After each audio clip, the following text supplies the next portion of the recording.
Hello, everyone. I always wanted to perform on the Rosenbar. Unfortunately, I don't know to play an instrument, so luckily I'm a web developer. Thank you, Shai. I'm here together with Shai Kerer. I'm Ron Schwartz, by the way, and we're here to talk about Count von Count, which is this little pink fella that you see on the screen. It's a real-time counting database that we built doing our work on FTB Pro. And it started as a gamification database, and we open source it, and now we consider it an out-of-the-box counting solution for every kind of counting you need, like tracking user actions or gamification. You'll see more of it during the slides. So a few words about FTB Pro. FTB Pro is, thank you. Yeah, we have some people here. FTB Pro is the largest fan-generated media platform in global football. We focus on soccer. The content is written by the fans, and we cover the major leagues in Europe and South America. Anyone can write an article on our platform. Anyone can sign in, join us, and write his content. If it's good enough, it will be promoted. We receive around 300 of articles a day. And the good ones are promoted by our editorial team on our mobile app, desktop site, and social networks. I want to talk now about our writers. Has anyone here ever written an article or a blog post? Come on, raise your hand. Nice, see a lot of creative people here. If you've ever written an article, you probably know the feeling of refreshing the page time after time and watching the number of reads increasing. That's a great feeling. The numbers are really important to our writers. And it's not only the number of reads, it's also the number of likes, comments, shares, tweets, any kind of numbers that shows that people are interacting and reading the stuff they created. That's why we have prominent number across the site. We need to motivate our writers. I will go now a bit on the technical aspects of the numbers and to see what kind of numbers we need to track. Whoop. Looks good. Okay, so it's a bit hard to see, but this is the, wait, we refresh it. Okay, so you probably don't see it, but this is the post page, the article page. And on the top right, we show the number of reads this article has received. So every time someone reads an article, we need to increase the number of reads this article has received.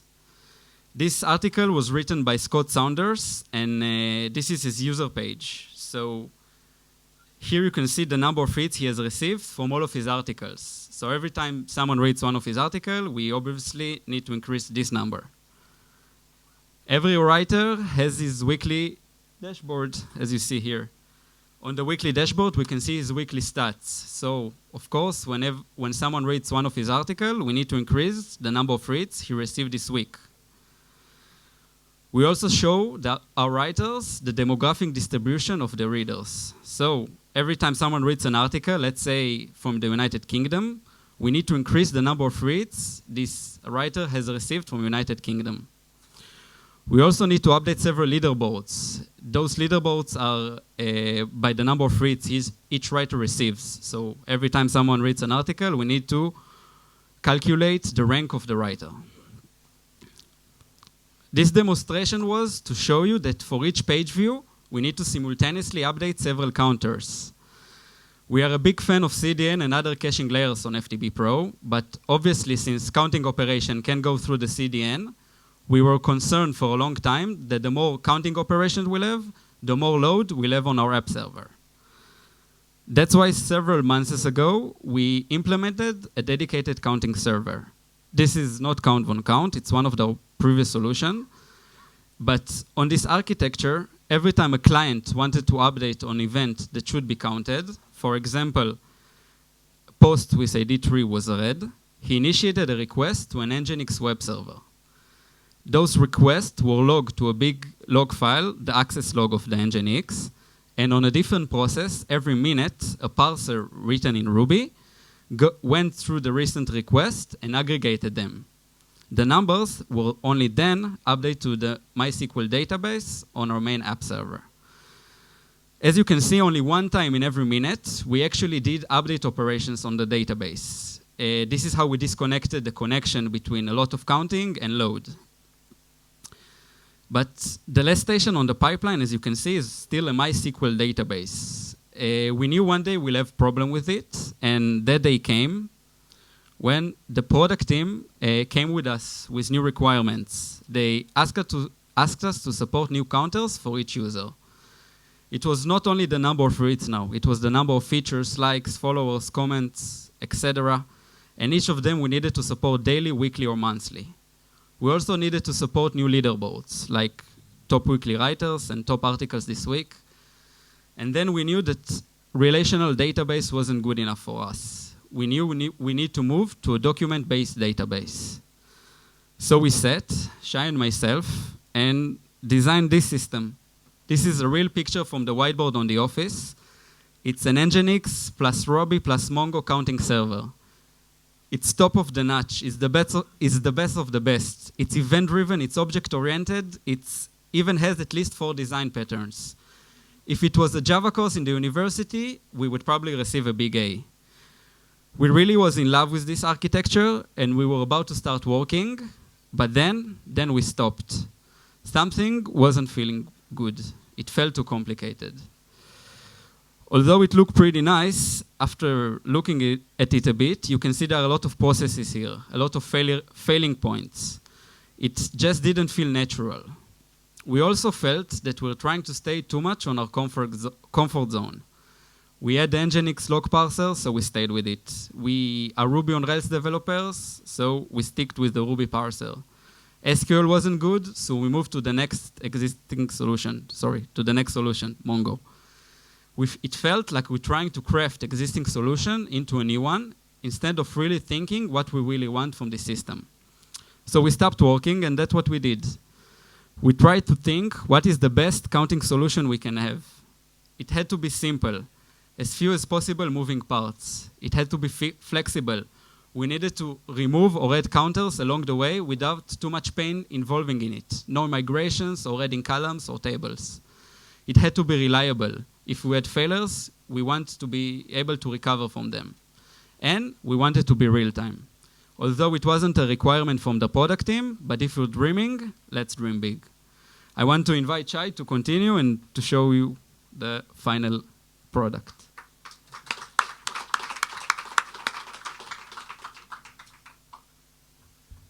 Okay, let's thank Ron for the first half of the presentation. And after we build all this tension, let's see if we can help Ron achieve his dreams. Okay, so now we're going to show you Count von Count, the system we ended up developing. We're going to dive right into it, but it didn't just happen magically. We spent a lot of time thinking about it, reading, Googling, comparing solutions and technologies, and eventually, this is what we came up with. So let's start. Okay, so first we said we wanted to be simple. So this is the entire architecture of the system. If you ignore the client, you can see there are only 2 building blocks, 2 components. Let's start talking about Redis. We chose Redis as a database because it had several advantages for us. First, it's really quick because it runs entirely in memory. It has built-in arithmetic operations. It supports different data types, like hashes, which is kind of like JSONs in Mongo. But the jewel in Redis' crown was his ability to run custom scripts. Turns out you can write your own script using the Lua scripting language and have Redis run it for you. What it meant for us is that we can skip the application layer in the middle. We can move all of our business logic into Redis, which is great for us. So, okay, now we have the database, but we still need some kind of gateway between the client and the database, because obviously we don't want the client talking directly to the database, and also Redis isn't so good at talking at HTTP. So we thought, what is the most slim, thin gateway we can use? So, like I said, the entire business logic was moved into Redis, so we didn't want to use Rails or Sinatra or Java or Node or anything like that. We went with OpenResty. OpenResty is basically just Nginx that comes bundled with a lot of third-party modules. We were specifically interested in a module that is called Lua REST Redis, which enables Nginx to talk directly to Redis, also using Lua script. So a simple flow, for example, let's look at the blue line at the top. If a client wants to make a count request, update some counters, he initiates this type of request. Nginx handles this request, pass it on to Redis, which does all the heavy lifting and manipulates the data. And in return, the client receives an empty pixel at the end. If the client wants to read data, he needs to initiate a different request, which at the end, of course, return data as a JSON and not an empty pixel. So, okay, I think it's pretty simple, only 2 components. So we achieved this one. Let's go on. Okay, we said we wanted to be flexible, the ability to add and remove counters, preferably even without writing any code. So at the beginning, when we started coding, we had a very specific code specific to our problem domain, and little by little we dried it up and made it more general. And eventually, we went with an approach that says configuration over coding. So today, for the majority of the cases, if we want to add counters, we don't even need to write new code. We just edit the configuration file, and so could you if you will use this system. So let's go through a quick example. If a client makes a request, as you can see at the top of the slide, this one, we want this type of data to be created in Redis. And this is an example for when a user likes a post with ID 28. So a user initiates the request. The request is received in OpenResty, in Nginx. It is handled with the Lua code that parses the request and creates a hash, a JSON, that you can see at the black box. You can see that we add to the JSON also some metadata about the request, like a country according to the IP, some time information, and so on. And then the request is passed to the Redis. Redis also know how to read the configuration file, and using the configuration and this hash you received, he knows what data to manipulate. Okay, so it's flexible. Again, only need to edit configuration file to change counters. Cool, let's go on. Reliable, the ability to recover from data losses.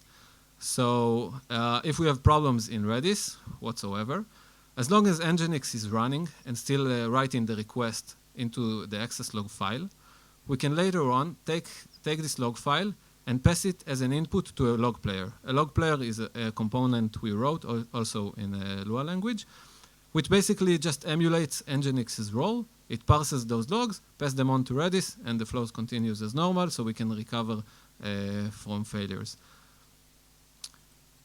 And last, we said we wanted to be reliable. We wanted to be real time. So as opposed to the previous system Ron talked about, when there was a background job running every minute, here each request is handled instantaneously. This is an example of a post that we published about a week ago. Sometimes we send push notification to our mobile users, and we receive a high peak of traffic in short times. So you can see that in less than a minute, in maybe half a minute, the numbers are increasing by the thousands. Okay, so basically that was it. I think we achieved all 4 points. But that's only the core of the system. There is much more to it. We'll go over a few advanced options briefly. Like we said, Redis supports many different data types. We talked a bit about leaderboards. So in the configuration file, you can define specific data to be a set, which is basically Redis's ordered set. So the data is already saved ordered, which is kind of nice. Also, you can define an expiration, a TTL, for any type of data.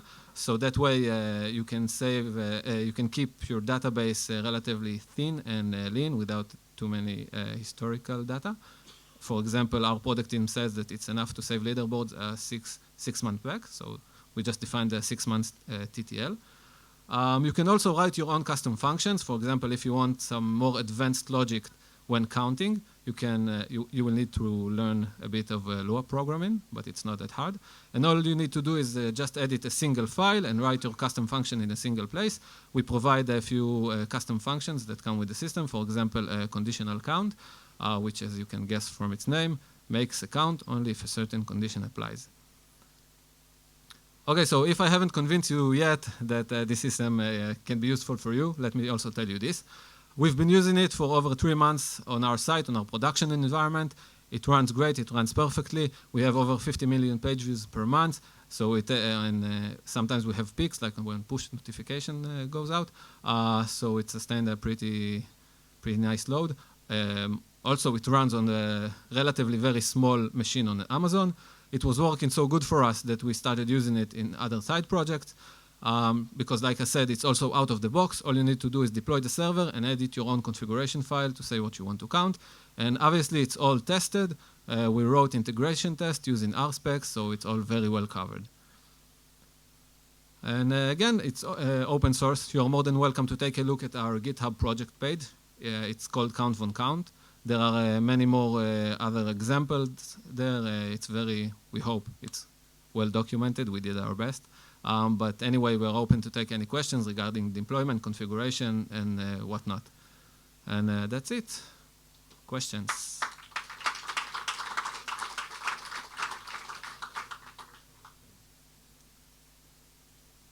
Okay. Redis saves all the data in memory, but you can configure Redis and tell it once in a while to save the data into a file. I didn't talk about it, but we also provide some scripts that back up this data on the file system and even to Amazon S3 buckets.